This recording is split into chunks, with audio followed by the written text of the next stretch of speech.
You ever have one of those moments where someone yells at you in public and you just know deep down that you're about to live through a story you'll be telling for the rest of your life?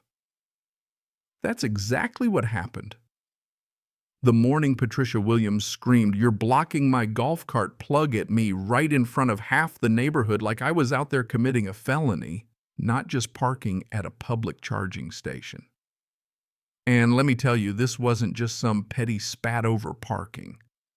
No, Patricia was gunning to ruin me, drag me to court over a charging spot, tried to hit me with $100 a day in fines, and strutted into the courtroom grinning, thinking she'd bankrupt me by the end of the month. She had no clue who she was messing with. Now you probably think, yeah, dude, everyone's got a bad neighbor. But Patricia, she was in a league of her own. She thought she ran this place like our whole neighborhood was her personal kingdom, and her little red golf cart was the royal carriage.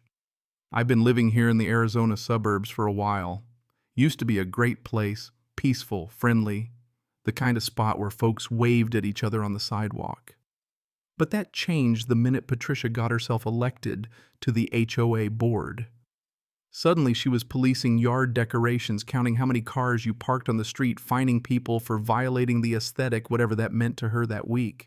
But the real kicker, the reason this story even happened, was because she needed my charging spot for her precious golf cart.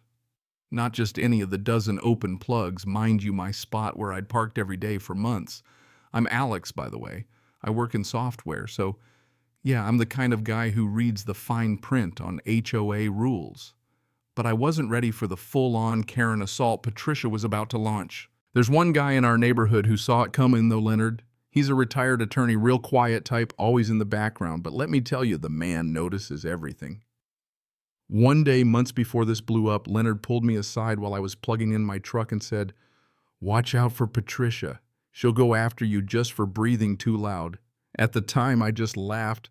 I thought he was being dramatic. Turns out Leonard was playing chess while the rest of us were still arguing over the checkers board. Anyway, the escalation started simple. Patricia slapped a pink perfumed fine notice on my windshield. $100 a day for obstructing the flow of community traffic. You know what I mean? Not a hearing, not a warning, just a bill. I ignored it. Next day, she started leaving sticky notes on my car, anonymous, but come on, who else? Then she posted a picture of her golf cart online bragging about quality over quantity. The whole thing oozed arrogance. I could have caved. Everyone else did. But instead I wrote her the politest, most lawyerly email you've ever seen, quoting HOA bylaws and asking her to clarify her procedures. She didn't see the trap, I could tell, by the way she laughed out loud at her phone before calling someone to complain about me.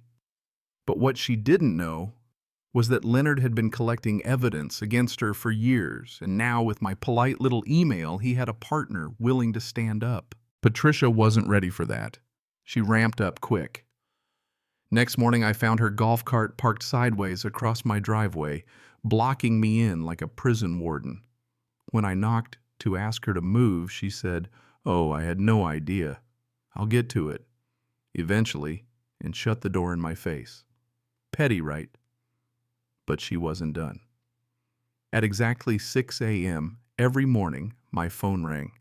"This is the HOA. We've received noise complaints. Lady, I work from home and barely make noise louder than typing." But Patricia, she loved the drama. She wanted to provoke me into losing it so she could play the victim. I almost took the bait one night after the 6th call when she accused me of blasting music at 11 p.m. I snapped. "You're the reason people hate HOAs, Patricia. You're a bully." I hung up, instantly regretted it. Leonard showed up the next morning with coffee and a look that could kill. "Don't let her get you. We use the rules, she breaks them, we win." Then he pulled out a file full of evidence, 3 years of documentation, annotated bylaws, everything. Patricia was cooked, she just didn't know it yet. Word started spreading. Neighbors came out of the woodwork, 3 families, all with their own Patricia horror stories. The Thompsons who lost their home over a garden gnome. The elderly couple fined $200 for holiday decorations their grandkids made. A young family threatened with legal action over sidewalk chalk. Leonard had it all, every threat, every bogus fine. For the first time, the community wasn't scared, they were mad. Patricia, still thinking she could win, hired a high-dollar attorney. She posted about it on Facebook, made it sound like she was the hero defending our property values. But the city got involved thanks to my official complaints and public records requests. Suddenly, Patricia couldn't control the narrative. Her old allies, Bob and Helen, started ghosting her, and the rest of the neighborhood rallied around the folks she'd been tormenting. Court day arrived, and Patricia came in like she owned the place, her lawyer all puffed up, sure they'd wipe the floor with me. But they didn't know about the 2022 bylaw update, Leonard's Ace. When Thompson, her lawyer, strutted up with his community standards argument, I let him talk. Then I stood real calm and handed the judge that updated bylaw. Article 7 requires a unanimous board vote for fines over $50 and a 30-day notice. She never followed the process.